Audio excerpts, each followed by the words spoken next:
Let me go ahead and got it. Okay, let me bring up the screen.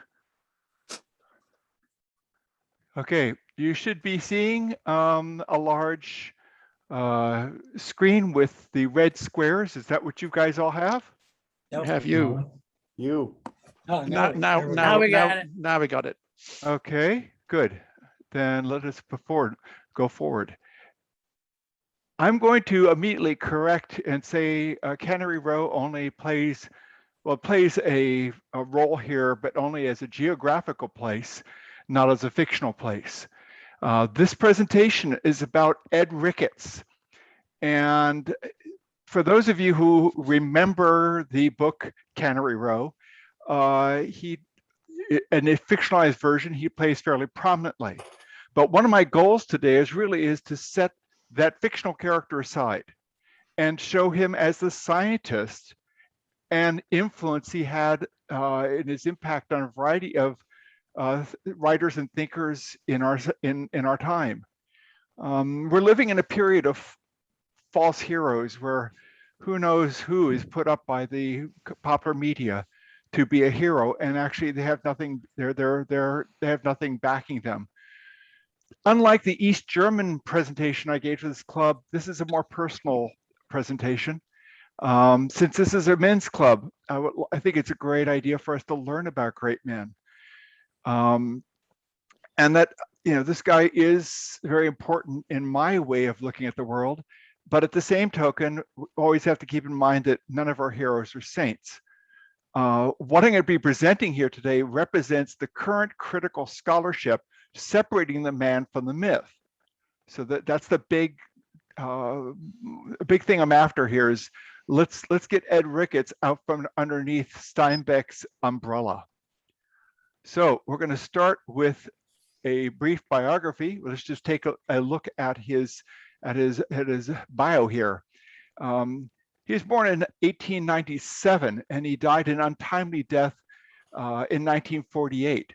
He was largely self-taught in his field, though he did spend some time at the University of Chicago.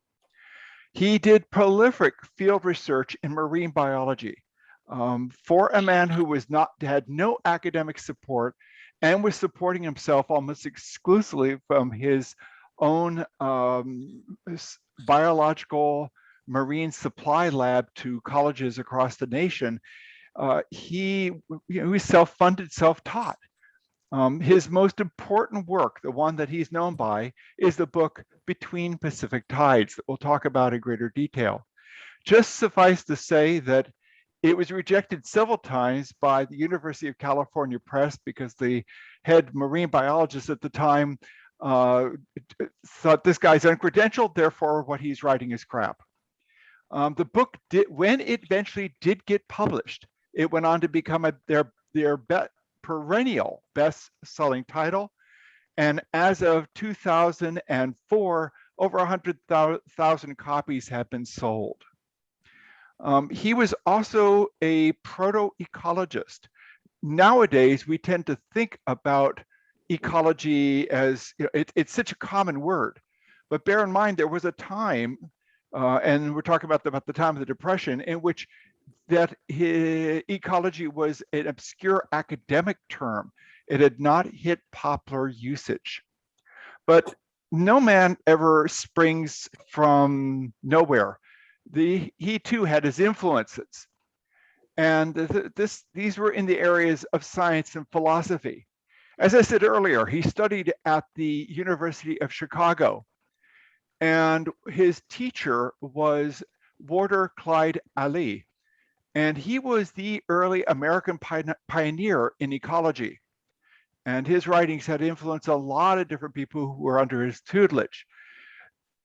Ricketts never got a degree. He moved on and got on with the rest of his life. The other person who had a rather big impact at a philosophical level was Robertson Jeffers, the California Coast poet. It's from this that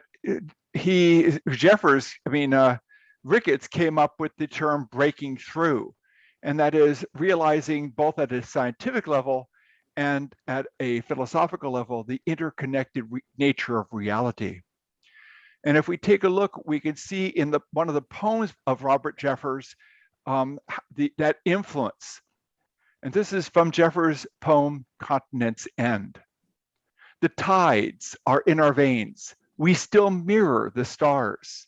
Life is your child, but there is in me, older and harder than life and more impartial, the eye that watched before there was an ocean.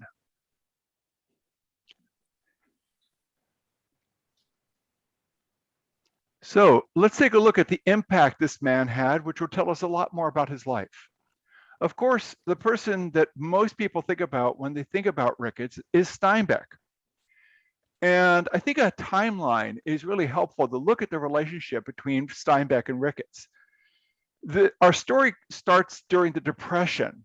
Steinbeck moves into his parents' cottage in Carmel, California. Steinbeck was not known at that point. He was a young artist attempting to find his voice, living on loans and working in Ricketts' biological supply house lab. They were spending quite a bit of time together, having met in 1930, about the time that Steinbeck landed in Carmel.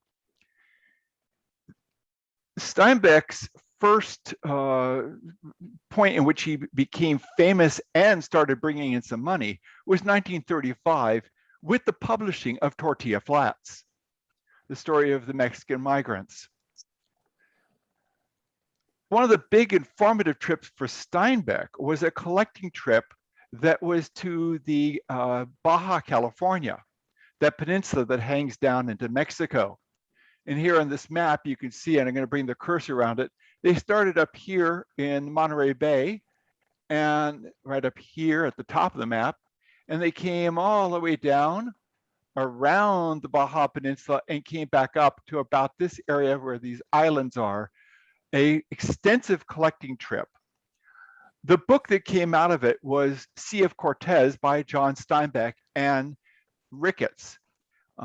During the period, this entire expedition was underwritten by Steinbeck, including the boat, the captain, and all the supplies. Because again, Steinbeck went from being very poor to actually being a successful author.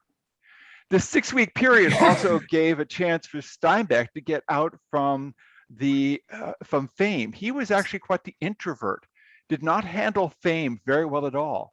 So he ended up going on this trip to give him about a 6-week vacation from all the attention he was getting. This collaboration, they brought back many specimens, and Steinbeck got an intense exposure through thoughts, conversations, and thinking about biological systems, about how whole systems work together, each component dependent upon another, be it in biology or in social networks. And this had a lot of influence on Steinbeck's writing. So the other thing is that they were thinking about something that now shows up in quantum physics, which is the very act of observing, that is, we're in this environment, changes that environment. The fact that they were in there with a boat, they're going to affect the very things that they're seeing, which is an interesting bit of insight. So keep in mind that one of the things not shown on this timeline is in 1936, Ricketts' lab burns down to the ground from a fire that started in the nearby cannery. Steinbeck became a silent partner at that point, financing the rebuilding the lab and its restocking. Ricketts pretty much lost everything in that fire. So let's take a look at how Ricketts appears in the fiction of Steinbeck. For those of you who have not read Cannery Row, it is a wonderful book. I would suggest reading it. The prose is fantastic. But keep in mind that Steinbeck never equated or ever called Ed Ricketts Doc, never referred to him in that way. And the one thing that's missing from Cannery Row is the depiction of Ricketts as a scientist, a problem that's being remedied nowadays with modern day scholarship into Ricketts. So here's a timeline of all the fiction created by Steinbeck, in which a dock-like figure appears. But the thing is that it wasn't until 1945 that this fictional version of Ricketts keeps on appearing in Steinbeck's literature. The mask is dropped, not enough, let's say that not enough of the identifying characteristics, places, locations, Cannery Row, it was not obscure enough to protect Ricketts from the fame that came thereafter. So here he is. Ricketts is trying to run his lab, and there's these quotes in Cannery Row, such as, "He wears a beard and his face is half Christ and half Sator, and his face tells the truth." Meanwhile, on the other side, Ricketts reads the book with quite a bit of exasperation, but he, in his normal sort of generous way, he said, "This book, it has not been written with malice. Therefore, I cannot hold it against the author." And their friendship continued. The laboratory instantly becomes a tourist attraction, with all sorts of people who've read the book thinking that they can just barge on in. There is a story about a woman who is being particularly pestering Ricketts a lot while he's trying to get a job done. And he held up a big bloody piece of shark skin, and she asked aghast, "What is that?" And he said, "It's the foreskin of a whale," and she left in a hurry. The people who are showing up, they're looking for the wild parties depicted by Steinbeck, with the whores, the pimps, the gamblers, and the son of bitches, as quoted from the book. And that's not what is going on. Ricketts is trying to conduct his business. But he was kind, Ricketts was, to impromptu visitors who showed a true interest in what he was doing in a scientific sense.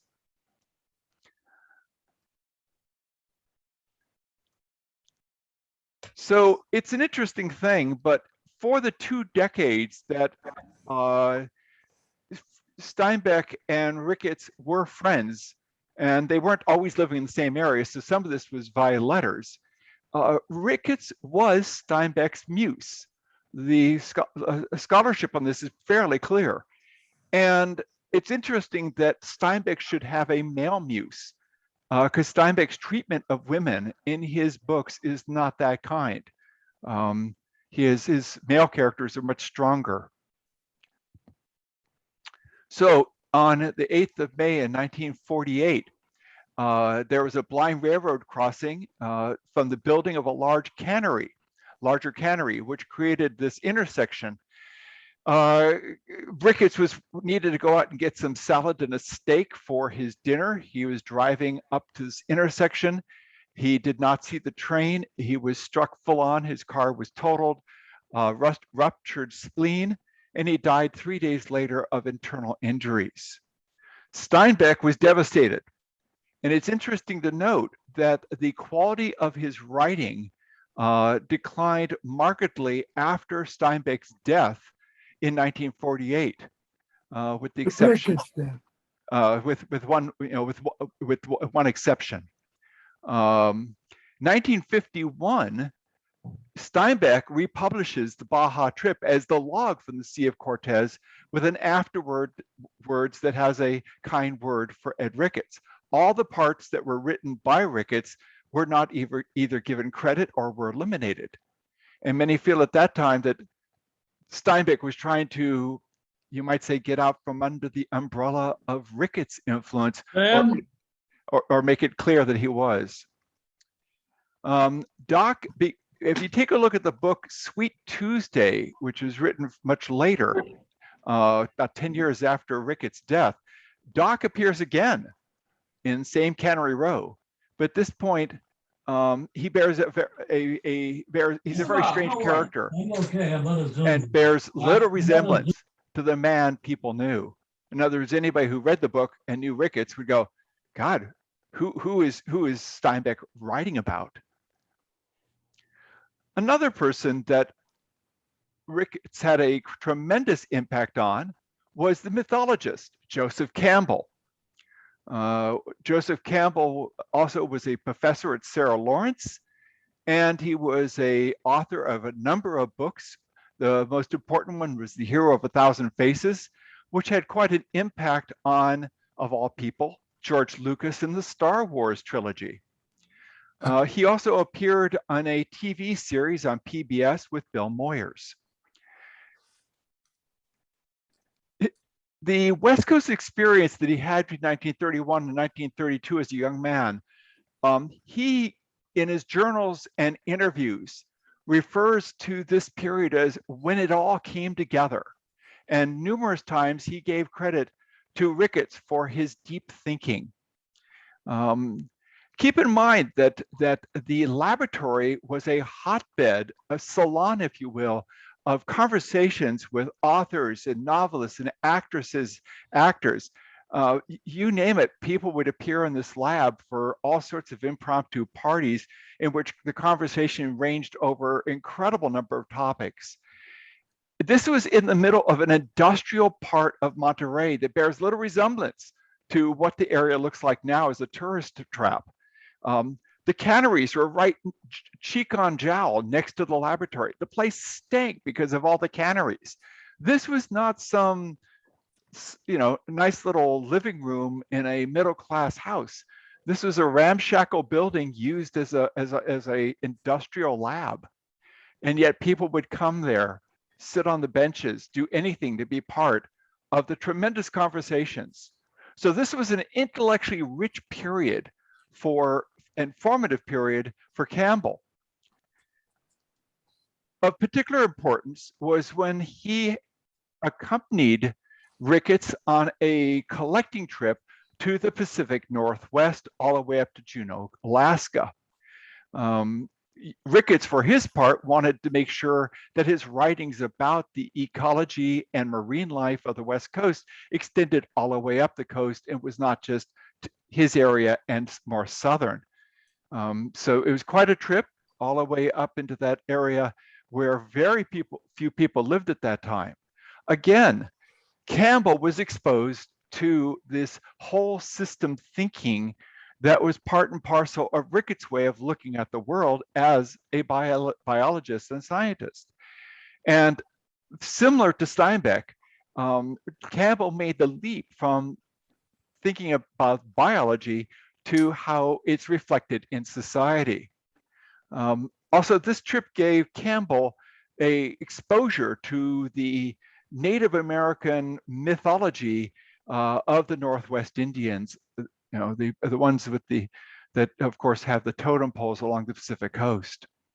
So it's a very important time for Campbell. Okay, let's take a look at the legacy of Ed Ricketts. Well, he brought ecology to marine sciences. When it came to the study of fisheries, ecology did not play a part. He did some work right before his death that had to do with how the temperature of the water combined with overfishing and the movement of deep currents of water would contribute to he predicted the sardine fishery collapse, which did happen 1 year after he died. There was no more fish, period. They were gone.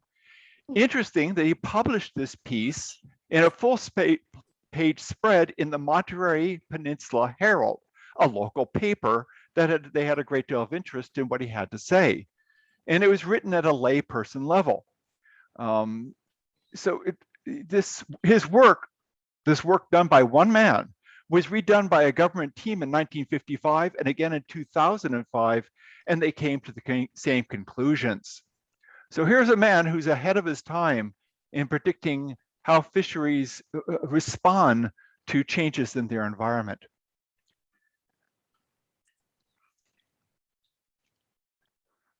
This whole systems analysis is also seen in the work of Alpo Leopold, whose work is seen in the book, The Sand Country Almanac. The difference between the two men is that Leopold was an academic and could get a wider audience.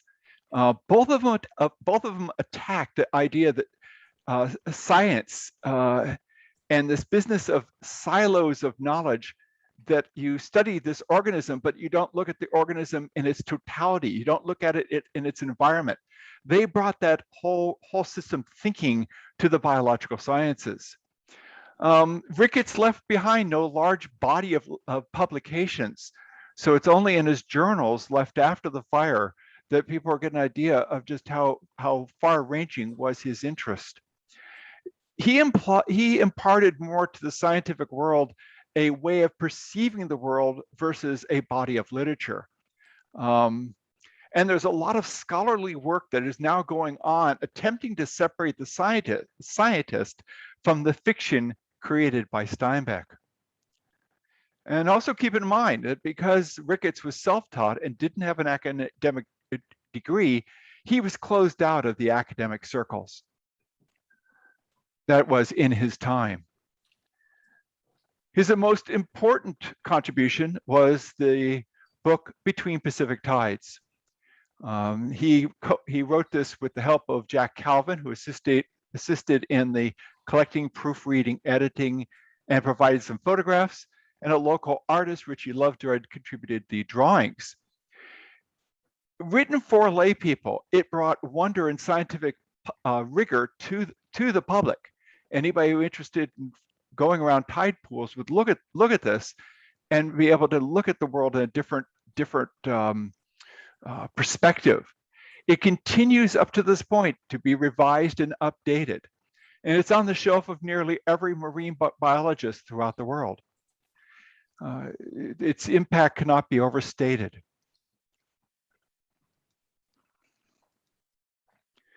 Now, the Western Flyer, the boat that went down to Baja, was salvaged from a muddy back harbor and had another boat's name on it. But careful tracing of its lineage showed that it was the actual Western Flyer used by Steinbeck and Ricketts on their journey. So it was bought by a Monterey business owner and has gone through, as you can see in the photograph on the right, an extensive renovation up in Oregon. There's a large restoration company there. And it's going to be used for education, to connect art and science in the spirit of these great men. So it's really neat that the boat lives on thanks to the forethought of this Monterey business owner and the foundation that he formed.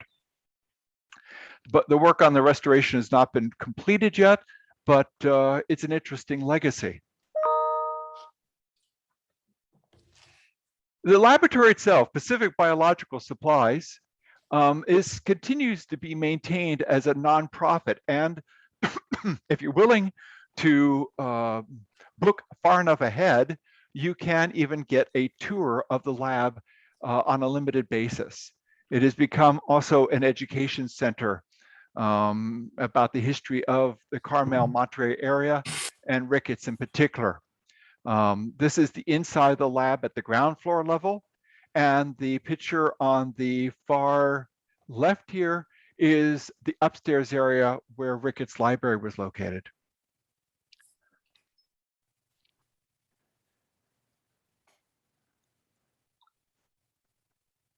So, on a personal note, after my mother died in 2015, I had reason to travel out to the West Coast with Karen. And we're walking around Cannery Row after dealing with business in San Diego at my mom's house. We were walking around Cannery Row, and I'll tell you, the laboratory is a very small building, and it's sandwiched between a very large hotel and the very large building of the aquarium. So this obscure little wood building, and it barely has a sign on it. And I had never seen photographs of it up at that point. And we poke around, we realize that we are looking at Ricketts' lab. So there's a passageway, as you can see on the left here, that goes out to the street. My back is to the ocean when I took this picture. If you're standing at the other end looking in, you can see the Monterey Bay right out that view. This is the back of Ricketts' lab, and what you're seeing there are the collecting tanks he used for his marine specimens. And I was like, this was, for me, this was a discovery. It was like, oh my God, we found the lab. And Karen and I were very excited to have made on our own this discovery. Again, it's not very well marked.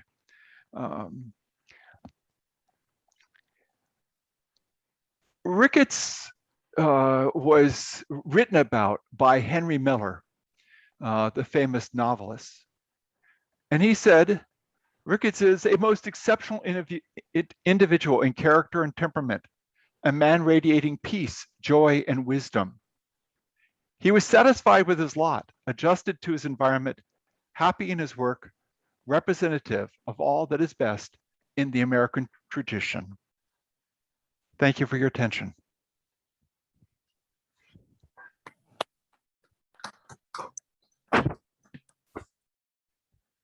Okay. Now we're going to open it up for questions, and I'm going to stop sharing the screen. Done. Okay, good. Yeah, thank you. Thanks, Mark. Well done.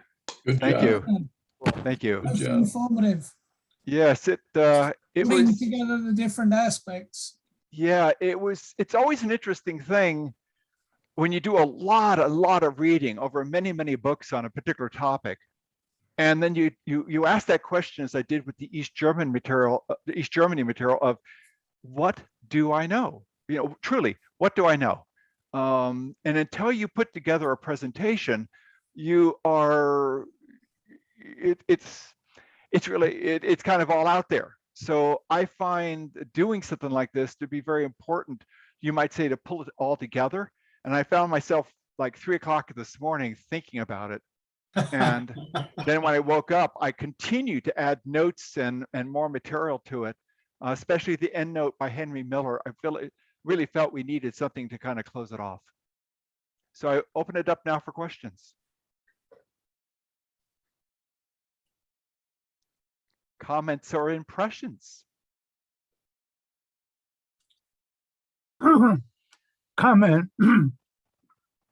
Marcy and I visited Cannery Row area when we lived in California as tourists, and we were completely unaware of Ricketts, Yes. I must say. So this makes me want to go back.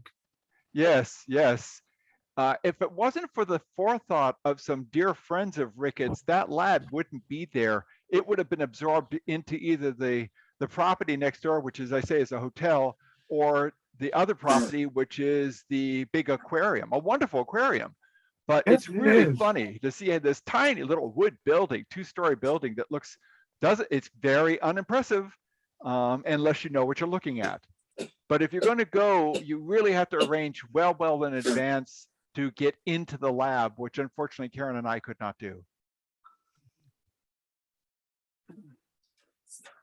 Well, I would comment that I did my homework assignment and rented Cannery Row Yes.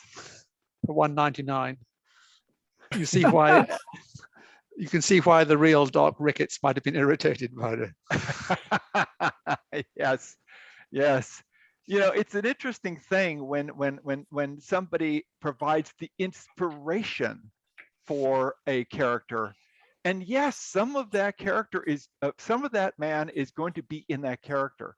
But how much of it is Steinbeck and how much of it is Ricketts, the scholars are still trying to sort out. And that's why I really want to hammer the Ricketts as a philosopher, Ricketts as a scientist, to kind of pull them out from underneath that umbrella. Yeah, to supplement David's comment, the movie probably borrows more from the plot of Sweet Thursday than it does from Cannery Row. Right, But, right. But you know, the movie got a lot of bad reviews or tepid reviews. Mm-hmm. And I thought it was pretty good blending those 2 books together. Yes. And it was clearly the director wrote the screenplay, and clearly he had a lot of affection for the subject. Right. You know, it may not have been totally perfectly rendered, but I certainly found it entertaining and thought it was, to take 2 books and make it into 1 movie, I thought was pretty good. And I don't think Steinbeck was trying to write a biography of Ed Ricketts. It might have been good if he had done that separately, but Yes.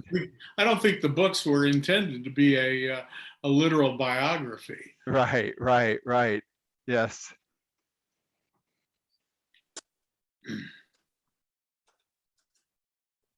Okay, well, if no more questions, thank again, Mark. Great Yes, very presentation. nice. You're welcome. Organized it brilliantly as usual.